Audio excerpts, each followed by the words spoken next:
मनीष जैन जी की नज़र है अदानी विल्मर पे। तो ये पूछ रहे हैं अदानी विल्मर पे चार्ट में अपसाइड कितना लगता है। वैसे तो पूरे अदानी ग्रुप को लेकर के ही अभी एक खबर देख रहा था, मतलब वो जैन साहब ने तो, वो ही जैन साहब हैं, उन्होंने क्या मतलब पैसे बनाए उसमें, मतलब 4 अरब से 10 अरब डॉलर, मतलब रुपया छोड़ दीजिए, डॉलर बनाए उन्होंने। तो तो राजीव अदानी ग्रुप जैन में है। जिस समय लोग डर रहे थे, जी बिल्कुल, तो जब सारे लोग डर रहे थे उस समय उन्होंने धुआंधार पैसा डाला और उसके बाद धुआंधार कमाया। लेकिन फिर एक वापस से आम भी डाला, निवेशक, जी फिर वापस से भी डाला, मतलब जी उस जी, लेवल पे डाला फिर वापस से भी डाला पैसा। हाँ, कई ट्रांचेज में डाला। टोटल उन्होंने 4 अरब डॉलर से ज्यादा पैसे लगाए और 10 अरब डॉलर आज की तारीख में उसकी कीमत हो चली है।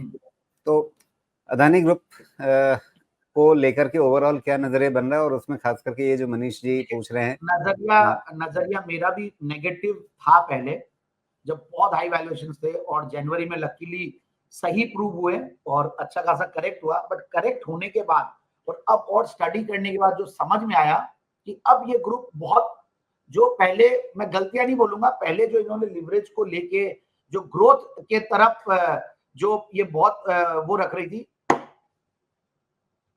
ग्रोथ के तरफ बहुत ध्यान रख रही थी, वो चीज अब इन्होंने सही किया है। इन्होंने डीलिवरेजिंग के ऊपर फोकस किया है, तो वो एक चीज अब अच्छी दिखने लग गई है। तो मुझे ऐसा लगता है कि यहाँ पे अडानी पोर्ट्स एक अच्छा लगता है, अडानी एंटरप्राइजेस भी ठीक लग रहा है। बट अडानी एंटरप्राइजेस में देखिए होल्डिंग कंपनी वाली वैल्यूएशंस के हिसाब से भी बहुत ज्यादा महंगा है, क्योंकि बहुत सारे अलग अलग बिजनेसेस है, कभी डीमर्जर वाला भी आ सकता है। अडानी एनर्जी इनिशिएटिव जो ले रहे हैं वो बढ़िया, अडानी एनर्जी जो सॉल्यूशंस है वो स्टॉक को देखा जा सकता है। बट अडानी विल्मर पे मैं बहुत ज्यादा बुलिश नहीं हूँ, मुझे समाव ये स्टॉक ज्यादा अच्छा नहीं लग रहा है। एंड आई एम सॉरी, जो क्वेश्चन था वो अडानी विल्मर में था, बट मैंने दूसरे स्टॉक्स के बारे में बात की है। तो मुझे समाव अडानी पोर्ट सबसे बढ़िया लगता है पूरे ग्रुप में। और जी अंबुजा एंड एसीसी, मतलब आपको अडानी का फ्लेयर भी चाहिए और थोड़ी सेफ्टी भी चाहिए, वैल्यूएशन भी चाहिए और प्रोडक्ट भी बेहतर चाहिए, तो आपको एसीसी और अंबुजा और एसीसी दोनों को देख सकते जी। तो अंबुजा इस समय 637 के भाव पे, एसीसी इस समय 2613 के भाव पे, ये अच्छे लग रहे हैं। अदानी एंटरप्राइजेज और अदानी पोर्ट अच्छा लग रहा है, लेकिन अदानी विल्मर 345 के भाव पर इस समय हैं। बट एक मैं अभी भी। डिस्क्लेमर और साथ में दे दूं, एक जरूर डिस्क्लेमर दे दूं, जरूर। Very very risky trade. आप अपना रिस्क रिवॉर्ड को देखते हुए काम कीजिएगा। कहीं ये नहीं हो जी कि संदीप जी ने बोल दिया, लॉट ले लिया, लॉट लेने का मतलब फ्यूचर्स एंड ऑप्शंस में आपने लॉट ले लिया, कुछ भी गड़बड़ होती है। क्योंकि देखिए आप हमेशा ओवर कॉन्फिडेंट और ओवर वो कॉम्प्लेसेंट होके नहीं चल सकते मार्केट में।